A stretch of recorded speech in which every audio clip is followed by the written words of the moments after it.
ज्येष्ठ कीर्तनकार हरिभक्तपरायण किसन महाराज साखरे यांचं आळंदीमध्ये निधन झालंय। वयाच्या 91व्या वर्षी उपचारादरम्यान हृदयविकाराच्या झटक्यानं त्यांची प्राणज्योत मालवली आहे। संत वाङ्मयावरील पीएचडी करणाऱ्या विद्यार्थ्यांना त्यांनी मार्गदर्शन केलं होतं।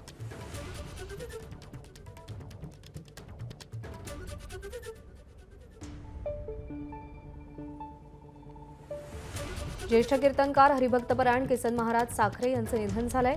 उपचारादरम्यान आळंदीमध्ये हृदयविकाराच्या झटक्यानं त्यांची प्राणज्योत मालवली आहे। वयाच्या 91व्या वर्षी त्यांनी अखेरचा श्वास घेतलाय। आपल्या कीर्तनाच्या माध्यमातून समाज प्रबोधन आणि समाजाला योग्य दिशा देण्याचं काम त्यांनी गेली अनेक वर्ष केलेलं आहे। हृदयविकाराच्या झटक्यानं त्यांची प्राणज्योत मालवली आहे। कीर्तनाच्या माध्यमातून समाज प्रबोधन करत असतानाच साहित्य वाङ्मय किंवा संत साहित्यावरती पीएचडी करणाऱ्या विद्यार्थ्यांना त्यांनी मार्गदर्शन देखील केलंय। मंदार गोंजारी आपले प्रतिनिधी आपल्यासोबत आहेत। मंदार,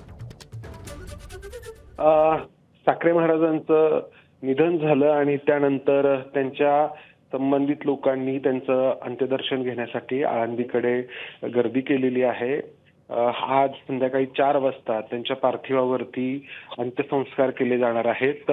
कीर्तनकार म्हणून तर त्यांची ओळख होतीच, त्याचबरोबर संत साहित्याचे अभ्यासक आणि हा संत साहित्याचा अभ्यास करणाऱ्या अनेक विद्यार्थ्यांना त्यांनी मार्गदर्शन देखील केलेलं होतं।